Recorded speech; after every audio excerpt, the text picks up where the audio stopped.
Audio Jungle.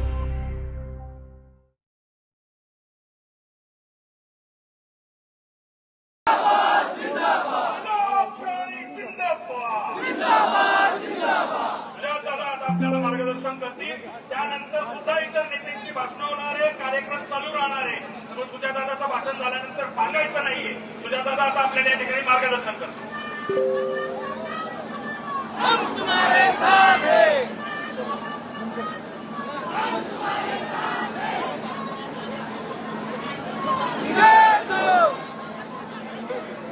जय असो. हम तुम्हारे साथ हैं. हम तुम्हारे साथ हैं. तुम्हारे साथ हैं. यहाँ पे मौजूद सभी माता भगिनी को, सभी साथीदारों को और इस लड़ाई में सारे साथीदारों को मेरा साथीदार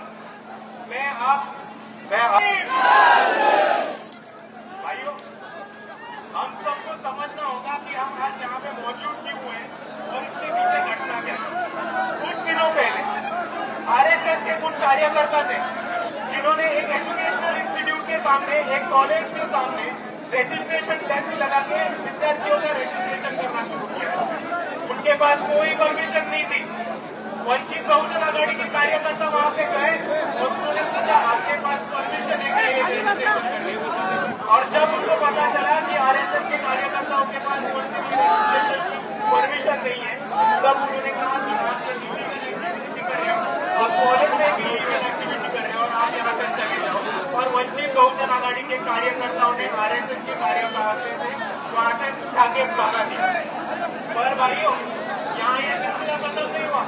वंचित बहुजन आघाड़ी के जो कार्यकर्ता थे राहुल मकासरे, यहाँ के आरएसएस के मनुवादी लोगों ने भाजपा के सरकार के लोगों को पकड़ के, पुलिस प्रशासन को पकड़ के राहुल मकासरे से नॉन अवेलेबल ऑफेंस दर्ज किया गया है। भारत में स्टूडेंट में, विद्यार्थियों में हमेशा बहस होती रही है, स्टूडेंट ऑर्गेनाइजेशन में लेकिन ये पहली बार हुआ है कि एक छात्र पर नॉन अवेलेबल ऑफेंस लगाया गया है, वो भी आरएसएस मनुवादियों के दबाव में। और इसके खिलाफ, इन आरएसएस के खिलाफ आज यहाँ पे हमने ये जन आक्रोश मोर्चा निकाला है। पर भाइयों, इसमें मजे की बात आप सबको ये समझनी होगी कि आरएसएस वहाँ पे रजिस्ट्रेशन कर, आरएसएस ने एक रजिस्ट्रेशन का डेस्क लगाया था।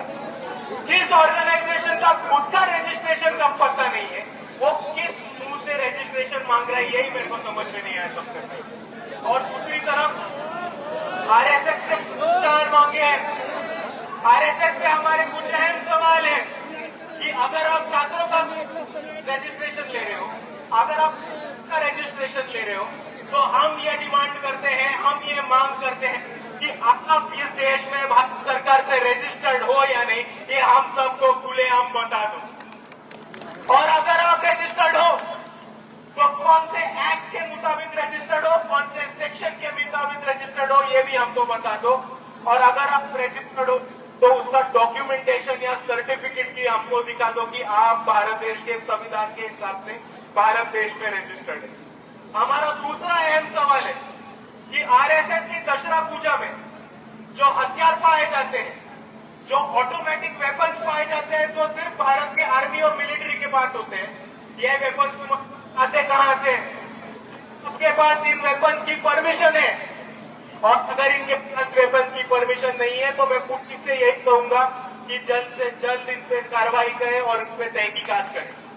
और हमारा तीसरा मुद्दा है कि आरएसएस संगठन बनाता है, चंदा इकट्ठा करता है, वर्गणी इकट्ठा करता है, तो हम इनसे ये पूछना चाहते हैं कि आप कौन से तौर पर, कौन से बलबूते पर चंदा इकट्ठा करते हो, नेटवर्क बनाते हो? अगर आप चंदा इकट्ठा करते हो तो उसका डिमांड और उसकी लिस्ट गवर्नमेंट को देते हो क्या? अगर आप इनकम टैक्स भरते हो क्या? अगर आप चंदा इकट्ठा करते हो तो इनकम टैक्स भरते हो क्या? और यही हमारी 4 डिमांड्स है, और यही 4 डिमांड से हम ये कहना चाहते हैं कि आरएसएस ये खुद को संविधान के सामने सरेंडर कर दे, निर्देशन है कि संविधान से चलाए। भाइयों, आपको मुद्दा समझना होगा।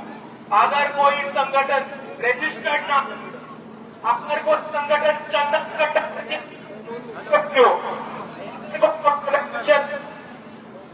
इलीगल वेपन, ऑटोमेटिक वेपन, भारतीय आर्मी के वेपन्स अपने पास रखती है विदाउट लाइसेंस, तो क्या उनको टेररिस्ट ऑर्गेनाइजेशन नहीं माना जाएगा?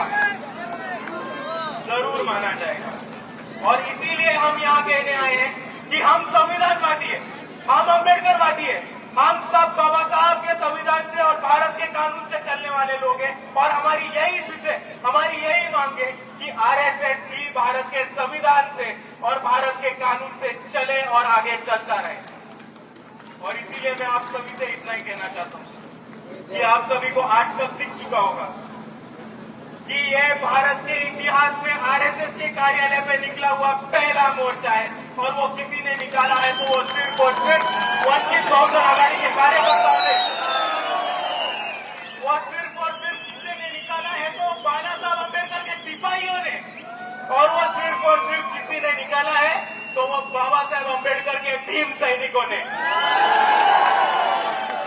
और इसीलिए मैं कह रहा हूं कि हमको बहुत लोग आके नाम रखते हैं, बी टीम बोलते हैं, अलग अलग चीजें बोलते हैं, लेकिन ये आप सबका काम है, ये आप सबकी जिम्मेदारी है कि हर आदमी तक पहुंचना, हर आखिरी आदमी तक पहुंचना और उनको पूछना कि वंचित बहुजन आघाड़ी ने आरएसएस के कार्यालय पे मोर्चा निकाला है, तेरे में है हिम्मत,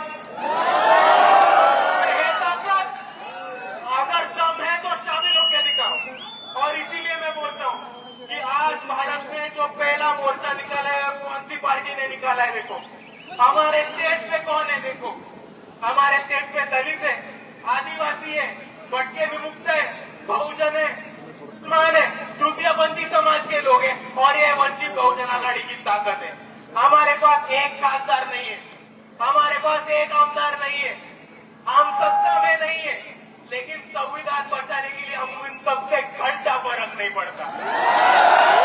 जब जब संविधान का बात आएगा, जब जब कायदा कानून का बात आएगा, और जब जब बाबा साहब अम्बेडकर ने दिए हुए न्याय, हक और अधिकार का बात आएगा, वंचित बहुजन आघाड़ी के कार्यकर्ता, यहाँ के तमाम अम्बेडकरवादी बिना डर देखे, बिना खौफ देखे, बिना आरएसएस की दहशत देखे इसी तरह से मोर्चा निकालेगी और सक्सेसफुल करके दिखाएगी। और जाते जाते मैं इसीलिए यही एक चीज बोलना चाहता हूँ कि आगे के समय में, आगे के आने वाले वक्त में अगर आरएसएस से कोई लड़ सकता है, अगर कोई आरएसएस को छाती पे रख सकता है, और अगर कोई आरएसएस को हरा सकता है, तो वो सिर्फ और सिर्फ भारत देश के अम्बेडकरवादी और किसी में वो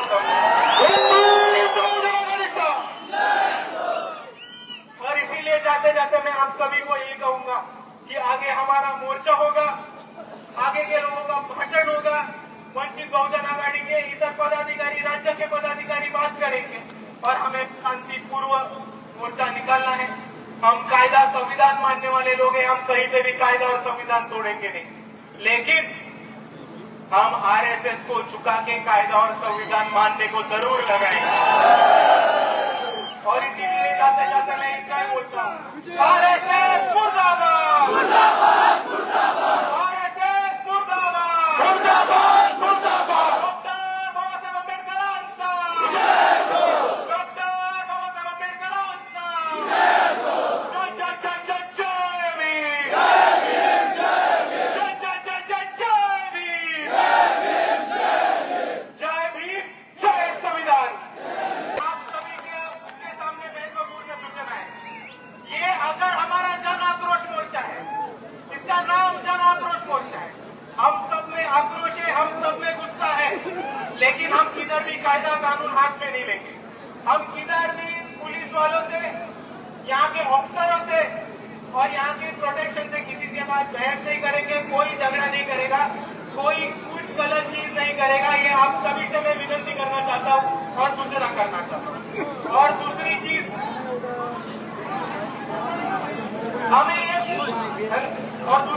ये है कि हमें ये पूरा मोर्चा जो है वो पूरी शांतता पूर्वक करना होगा, शांतता से करना होगा। हम आरएसएस को संविधान और कायदा सिखाने जा रहे हैं।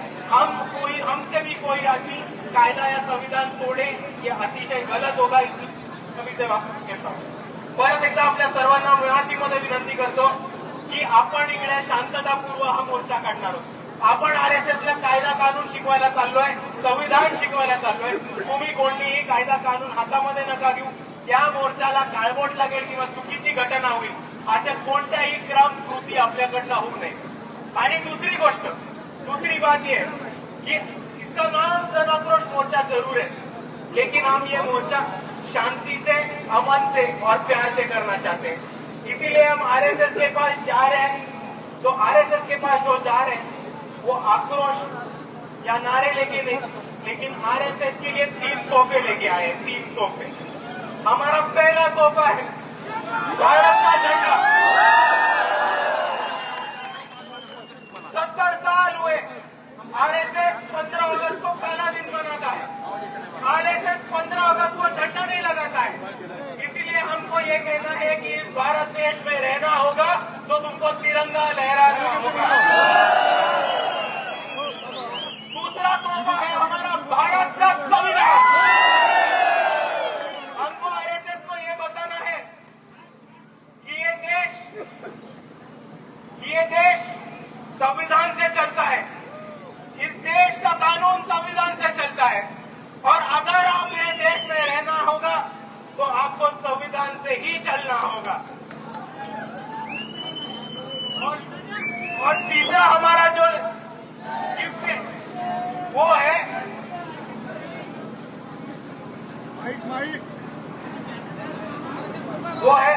भारत के संविधान के अंदर Maharashtra public trust registration act. Maharashtra public trust act.